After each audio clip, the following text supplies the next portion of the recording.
উপদেষ্টা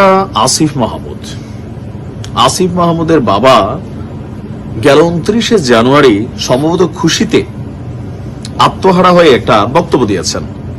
ওনার এই বক্তব্যটা এই মুহূর্তে সরকারে থাকা উপদেষ্টা হিসেবে দায়িত্বরত আসিফের জন্য কোথাও না কোথাও নেগেটিভ হচ্ছে। কারণ বিএনপি বরাবরই বলছিল যে সরকারে থেকে কিংস পার্টি অথবা সরকারে থেকে রাষ্ট্রীয় ক্ষমতা ব্যবহার করে যদি কোনো দল গঠন করা হয় সেটা আমরা মানব না। আর ডক্টর ইউনূসের ভূমিকা নিয়েও বারবার তারা প্রশ্ন তুলছিল। মুরাদনগরের আকুবপুর ইউনিয়নের ঘোড়াশাল পীরগ্রাম, সেখানে সৈয়দ আহমেদ শাহ সম্ভবত একজন চিশতি সাহেব আছেন যার দরবার আছে। তো সেখানে একটা মাহফিল ছিল। সেই মাহফিলে ছেলে রাষ্ট্রের খুবই গুরুত্বপূর্ণ পদে থাকার কারণে প্রধান অতিথির কি বলা হয় যে আপনার ভূমিকায় দাওয়াত পেয়েছে আসিফের বাবা।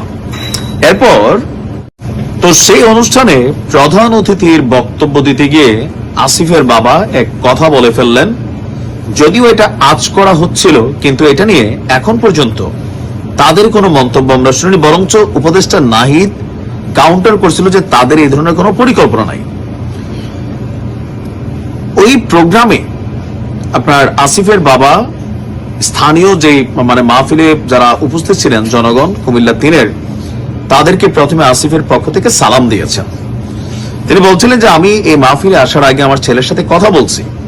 তো আসিফ সালাম দিছে আর একটা সুসংবাদও দিছে, কি এই যে দরবার শরীফ এটার সাথে শাহ বোবা দরবার শরীফ, যে বোবা দরবার শরীফ বলা হয় যেখানে গিয়েছিলেন, এর সাথে একটা মসজিদ আছে দরবার শরীফের।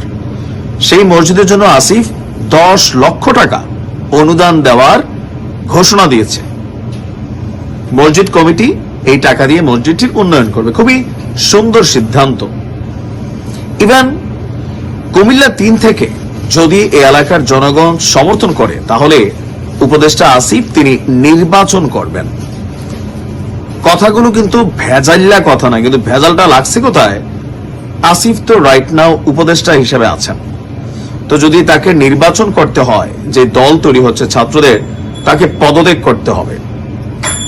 গেল 2 সপ্তাহ আগে একবার এই নিউজটা আসছিল যে উপদেষ্টা আসিফ এবং নাহিদ আমাদের পত্রিকায় যে তারা পদত্যাগ করবে, 2 জন ধাপে ধাপে।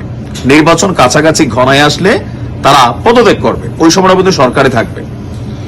তখন এটা নিয়ে কিন্তু নাহিদ অস্বীকার করছিল এবং আসিফের ইস্যুতেও বলছিল যে এরকম তাদের কোনো পরিকল্পনা নেই, তবে কখনো যদি হয় সেটা দেখা যাবে, তারা পদত্যাগ করেই রাজনৈতিক দলে যাবে, যেতে পারে। এখন এই নিউজটা আসার পরে অনেকেই কমেন্টে যেটা প্রশ্ন করছেন, উপদেষ্টা আসিফ এই যে স্থানীয় জনগণকে বা এই মসজিদের জন্য 10 লক্ষ টাকা অনুদান দিবেন, এই 10 লক্ষ টাকা কার? এটা কি আসিফের নিজের ইনকামের টাকা, নাকি আসিফের বাবার পৈতৃকের সম্পত্তির টাকা, নাকি সরকারের মসজিদ এবং মাদ্রাসার জন্য যে অনুদানের ফান্ড থাকে সেইখান থেকে দেওয়া টাকা? যদি আসিফের ব্যক্তিগত টাকা হয়, অনেকেই প্রশ্ন তুলছেন, ভাই 6 মাস হয়েছে, 6 মাসে আসিফ কত টাকা বেতন পাইছে? আসিফের যে লাইফস্টাইল, সেই লাইফস্টাইলে এত খরচ টরচ করে এই 10 লক্ষ টাকা দেওয়ার মতো টাকা তার কাছে আসিল?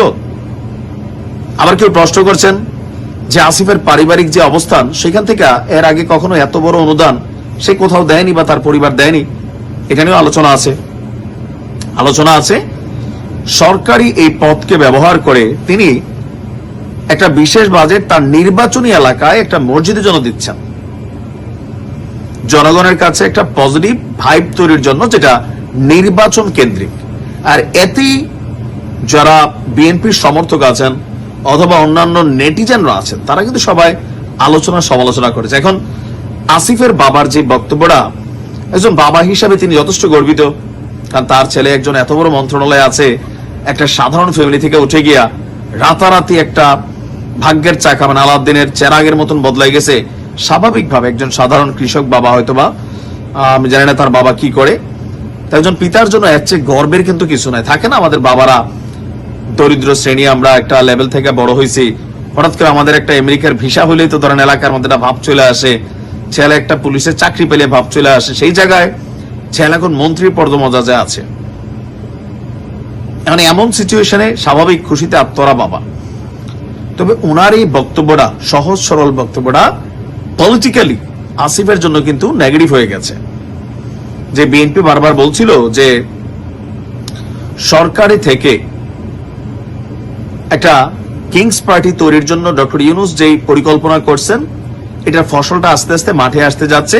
আর এই ধরনের দল যদি করা হয়, এটা বিএনপি মানবে না। এখন আসিফের বাবার এই বক্তব্যে যে জিনিসগুলো আসছে, একজন বাবা হিসাবে গর্বের সহিত বলছেন ঠিকই, কিন্তু পলিটিক্যালি এই বক্তব্যটা তো অনেকগুলো জিনিস সামনে চলে আসছে, যে তিনি তার পদকে ব্যবহার করছেন কিনা।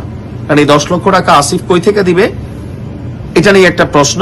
দ্বিতীয়ত, উপদেষ্টা পদে থেকেই এখন থেকে নির্বাচনী ক্যাম্পেইনিং শুরু করে দিচ্ছেন, যেমনটা আমাদের অন্যান্য বিএনপির রাজনৈতিক নেতারা, জামাতের রাজনৈতিক নেতারা করছেন। ওয়াজ মাহফিলে গণহারে যাচ্ছেন, প্রধান অতিথি হচ্ছেন, জনগণকে সালাম দিচ্ছেন।